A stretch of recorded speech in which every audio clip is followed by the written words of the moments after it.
The number of stalker cases in Japan has been rising sharply these past few years. Last year alone, there were well over 22,000 incidents reported. I'd like to tell you a story about a stalker, which was told to me by a friend of mine who works at a private investigation company. I'm not going to reveal its name, but let's just call it the Japanese Private Eye Service. Creative, I know. I can't comment on precisely how true this story is, but my friend isn't a sensationalist, and you'll just have to take my word that he's not the type of chap to just make a story like this up. The company specialized in finding evidence for husbands and wives who thought that their partners were cheating on them, but they also gave advice to help solve stalking issues. It isn't uncommon in Japan for people to be reluctant to get the police involved. In January 2013, a young man who we'll call Mr. Ichi returned home from work. As he approached his apartment door, he found a woman just standing there, waiting for him. The woman's name was Keiko. Mr. Ichi had seen her at a friend's house party a few weeks prior, but never got around to introducing himself. Once the party was over, the two never saw each other again. At least that's what Mr. Ichi thought. Unknown to him, Keiko had become obsessed with Ichi ever since she first set eyes on him. At the party, she had stared at him, completely transfixed. She had started following him around ever since. She didn't do anything rash, but once she found out where he lived, she continued to visit his apartment without asking. Sometimes she'd be standing in front of his door, sometimes she'd be outside, just staring from afar up at his window. She wasn't causing him or his home any physical harm, and she left as soon as he told her to. There really seemed to be no logical reason behind her actions. I mean, yes, she was obsessed, but what was she hoping to achieve by just appearing and staring creepily? Sick of the creepy, uninvited visits, but not wanting to blow the problem out of proportion, Mr. Ichi called the Japanese Private Eye Service. Given that Keiko's actions weren't malicious, my friend who worked at the company suggested he didn't do anything rash, and just continue as he was before. Generally speaking, this type of obsessive stalker tends to lose interest if you simply refuse to engage with them. But if she did do something strange, he told him to contact the company straight away. Mr. Ichi followed my friend's advice, and sure enough, Keiko's visits became less and less frequent. A week passed without Keiko showing up at all. Then 2 weeks, a month. It seemed as though the problem had blown over. Relaxed, Mr. Ichi entered his apartment after work, about 2 months after the stalking had stopped. It had been a long day. It was nearing the end of the financial year, and he had a lot of work to be finishing off. It was roughly 10 o'clock at night at that point. After taking off his shoes, he waddled over to the kitchen to fetch himself a beer. He was about to switch on the light to the kitchen when he froze. Illuminated by streetlight seeping in through the window was a shadow. Within a few brief moments, as his eyes became accustomed to the darkness, he realized the shadow was of a human figure. Quickly understanding what had happened, he took a deep breath and flicked the light switch. Standing in front of him was Keiko. Mr. Ichi's first reaction was to look around the room and see how she had broken in. There had been no trace of a forced entrance at the front door. As if reading his mind, Keiko said, "The landlady let me in." Stunned to hear her speak for literally the first time, Mr. Ichi stood like a statue, completely taken aback. It did make sense though. She had visited the apartment so often after all. It wasn't surprising that the landlady thought they were a couple or something. She must have lent her the spare key. The second emotion to strike Mr. Ichi was anger. He bellowed at her to get the fuck out of his apartment. She didn't budge, just stood there, staring. Ichi told her that he got himself a girlfriend, and that she should stay away from him unless she wanted a visit from the police. This was when everything suddenly started to go insane. After Mr. Ichi had stopped fuming, Keiko reached into a handbag that was sitting next to her. Without a flicker of emotion, she brought out a flat object. It was a knife. Terrified, Mr. Ichi backed away from her, but he needn't have bothered. Without a word, she slowly brought the knife up over her head and swung it down on her wrist, slicing away at the flesh repeatedly, taking out chunks, blood splattering all over the kitchen. Ichi carried her to the hospital straight away. Half thanks to the fact that the hospital was relatively close by, Keiko survived. That's all that he stuck around to find out. After that, he split. More months passed, and due to a mix of financial problems and a strange sense of guilt about the whole situation, Mr. Ichi eventually ended up moving away from Tokyo and went to live in his hometown with his parents. That's what a lot of these stalkers are good at, making their victims feel like the whole thing is their fault. People asked, but he never told a single person about his reasons for moving back home, not even his parents or siblings. The only other people who knew about Keiko were one or two friends from his old job, as well as the guys from the PI service who he had kept in contact with. He just wanted to put all the madness behind him. Pretty scary story, right? But that's not how it ends. The real insanity happened after he moved away from Tokyo. It had been around 6 months since he moved away, maybe a year in total since the wrist incident. Since then, he had managed to find a new job without too much trouble, mainly thanks to having many contacts in his profession. It was one late evening, and after finishing work, Mr. Ichi walked into the house to hear his parents talking to his brother. He had rarely seen or even heard from his brother in about 2 years. Due to the difference in their age, they weren't really close siblings, and his brother lived and worked far away in Nagasaki. Regardless, Mr. Ichi put on a smile as he entered the living room to greet his brother. But there was also someone else talking lively to them. That voice, it seemed somehow familiar. As soon as he entered, she stood up. Absolutely terrified, Mr. Ichi stood there open-mouthed, gasping for breath. His mum broke the silence with a cheerful grin. "Welcome home, dear. This is Keiko. She's going to be your sister." He turned and looked at Keiko with wide eyes. She smiled. "Nice to meet you, Ichi." Keiko had somehow found out more information about Ichi. She worked out who his family was, where he now lived, and, crucially, where his brother lived. His brother and Keiko had ended up getting engaged. It also turned out that she was 2 months pregnant. Mr. Ichi did eventually end up breaking the news to his parents in private, who actually ended up taking his brother's side, the favoured eldest son. He even pointed out the scars on her wrist. No dice. He never talked to his brother about it, knowing that it would likely lead to blows. Mr. Ichi ended up moving to the USA and working abroad for his company at his own request. As far as my friend at the PI company knows, Keiko and Ichi's brother are still together. But then again, he hasn't heard from Ichi in a couple of years, so who knows?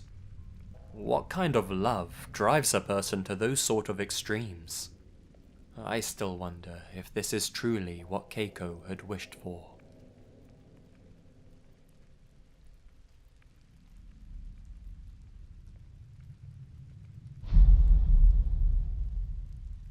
Guys, I think I fucked up. I could use some advice. It all started when I broke up with my ex 1 year ago. Her name was Haruka. Haruka was really kind, which was why I started dating her in the first place. But she was also really pessimistic, and as such, it was no fun to hang around with her. She was the kind of low spirit that made everyone around her depressed too, including me. You know the type of person I'm talking about. I think she had a borderline personality disorder. I only really noticed her weird traits when we started dating. Every time I'd finish talking on the phone, she'd keep asking me whom I'd been talking to. If ever I didn't respond straight away, she'd ask me over and over again, and wouldn't stop querying me until I answered. Most times I said it was my parents, and it really was. I could see it in her eyes that she didn't really believe me though. During the weekends, it was a given that I would have to spend my time with her. I'm talking every minute of it. When I was away from town due to work, she'd call me up every hour on the hour. She'd also request evidence that I'd actually been at work. Essentially, Haruka was a control freak. She made sure I had no privacy whatsoever. I think she would have controlled the way I shit and piss if she had the chance. She also started saying really disturbing things to me. Things like, "If you ever leave me for another girl, you know that I'd kill you, right?" I realized that this wasn't normal, but I was still in love with her at the time. At one point though, I decided enough was enough.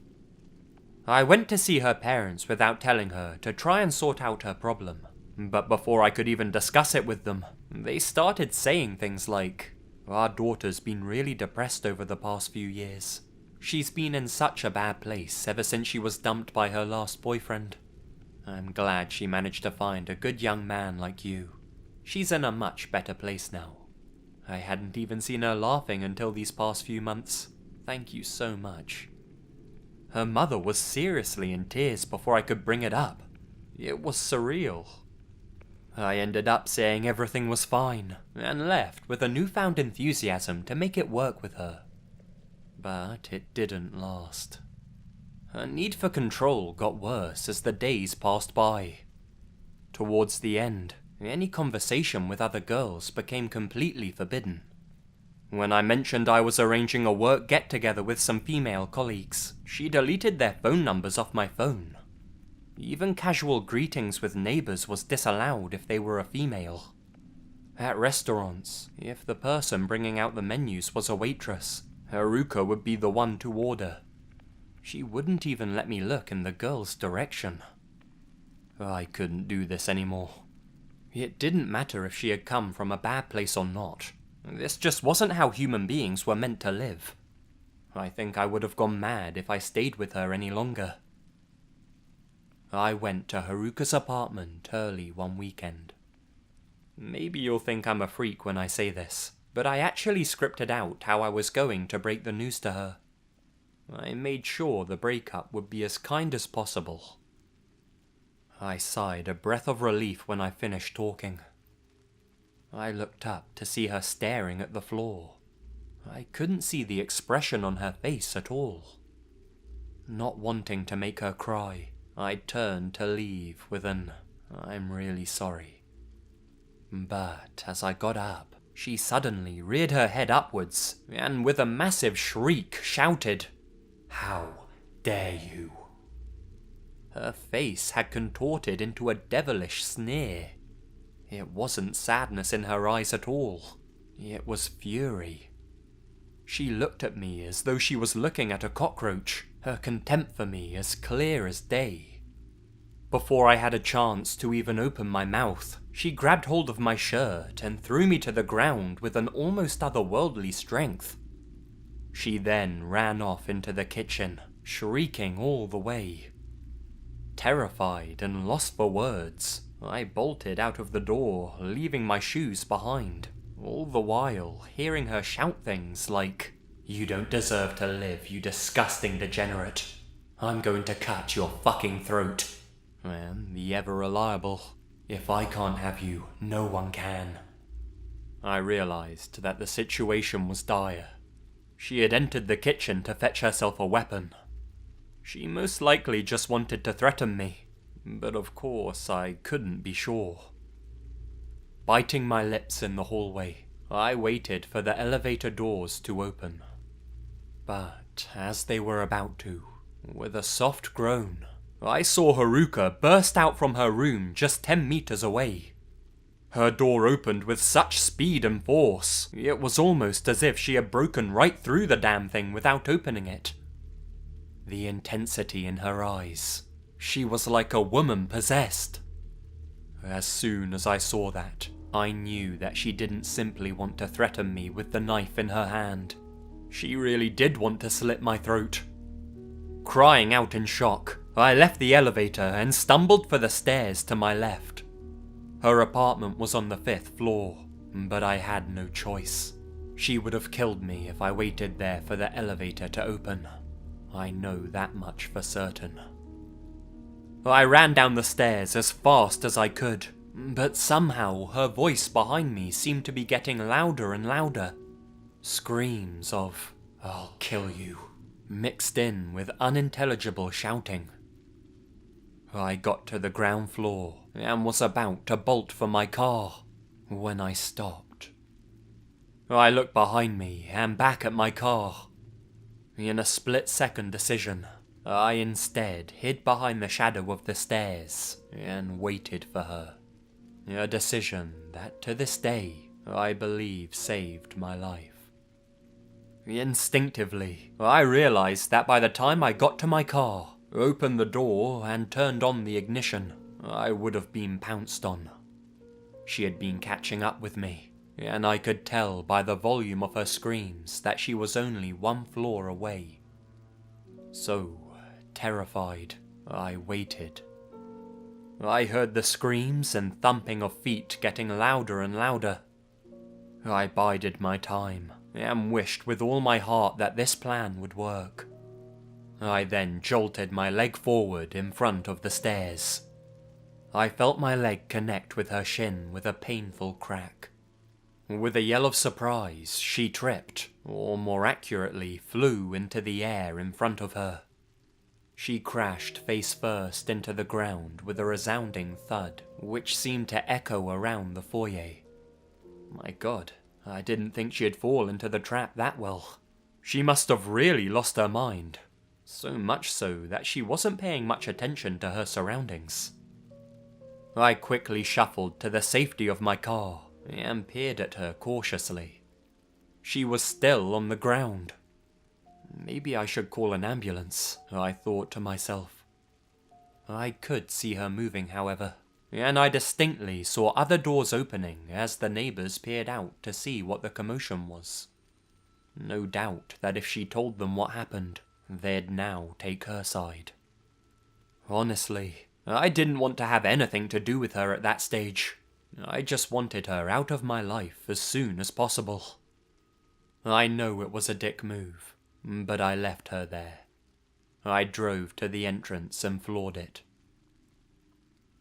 I moved apartments after that. I told all of my colleagues at work not to give my new address away to anyone, and explained the full details of what had happened. I didn't notify the police though. I was afraid she might sue me for what I had done, or even press criminal charges of her own. No doubt I'd come away looking like the bad guy, but you have to believe me when I say I know she would have killed me in that building if given the chance. Anyway, all's well that ends well, right? Wrong. A few days ago, I got a letter in the mail. There was nothing written on the envelope, and there was no stamp. It was clear that someone had posted the letter by hand. I opened the letter to find a single, folded piece of A4 paper. On it was only one sentence. I will always be waiting for you. At the bottom was a kiss mark in red lipstick. And there it is. She's found me. What do you think I should do? Was that letter a threat? A promise? I know it's her, and I'm scared.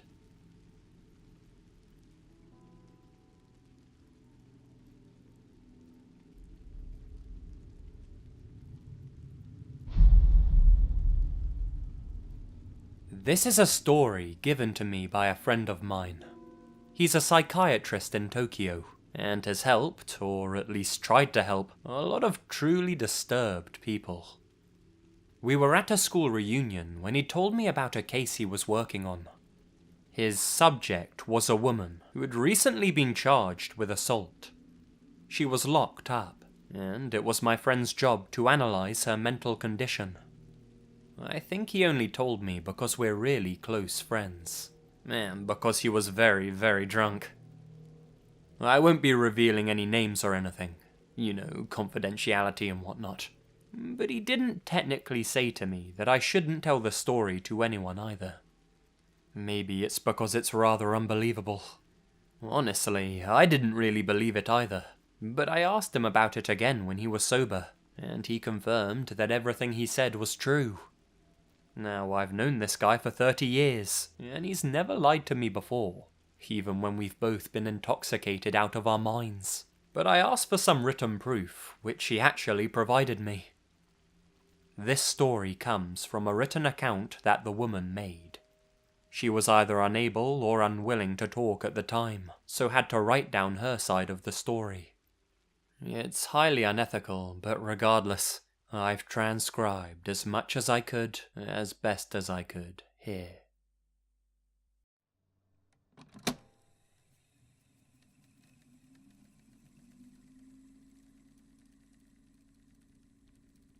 What?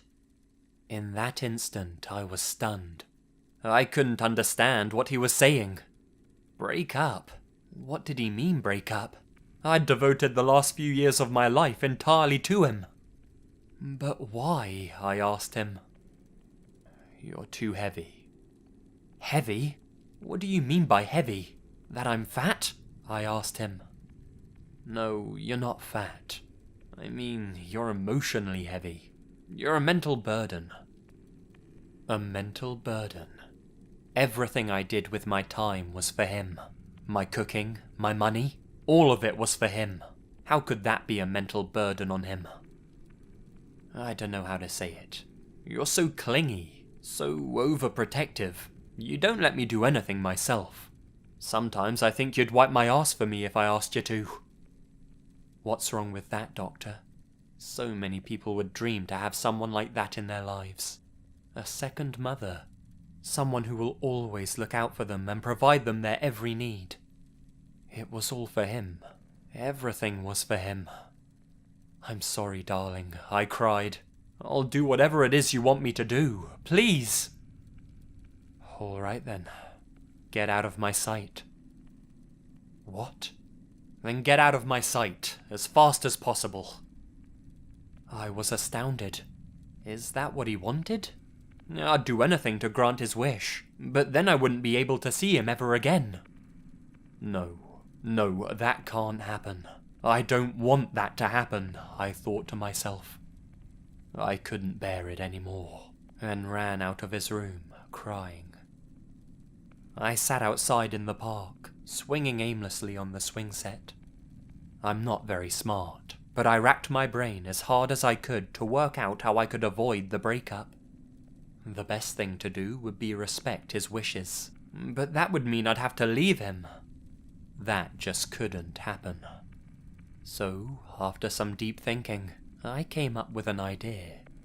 This was the only solution. No time like the present. I went to the local convenience store to buy what I needed. When I pressed the buzzer to his apartment, he almost immediately opened the door for me. What do you want? He asked. I want to make it up with you. I told you to stay out of my sight, he bellowed at me. I know. I'll fulfill your wish. I'd do anything for you.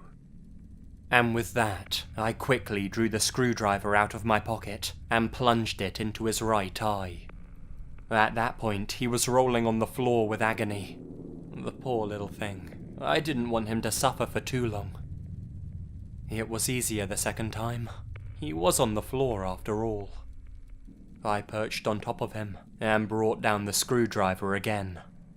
It narrowly missed his left eye and slid into his left cheek, but it wasn't too difficult to slide the tool along his face and into the socket. Squelch is the sound I think it made. A cute sound, just like him. So, that's her account. Not all of it. Quite a lot of it was uninterpretable according to my friend. Difficult to believe, right? Like I said, I didn't really believe him either. Not until I read this, at least. Then again, the fact he showed me this doesn't mean it's 100% true either. This could have just been the ramblings of an imaginative but insane woman. But like I said, my friend's not much of a liar. Either way, I can kind of see her logic. The man asked her to get out of his sight, and technically, I suppose she did.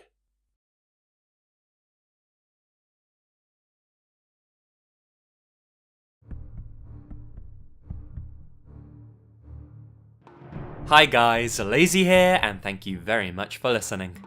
I come bearing good news. I've got my October playlist sorted out and all scheduled out, so the lead up to Halloween should be pretty good this year, I think. I'm gonna be dropping a special on the 31st, and I've got all the topics figured out before then as well. But that being said, if you like these 2chan sort of videos and you'd like to see more, then make sure to let me know, and I can probably throw one into the mix as well, and we'll get another one in before Halloween. Ooh, yes. This was a fairly long video, so I won't ramble on for too much longer. But just make sure to smack that like button around a bit, and I'll have some more videos for you guys coming very, very soon. So until then, Lazy Legion, you all stay spooky. And remember, the best things happen in the dark. Damn, Japan, you crazy.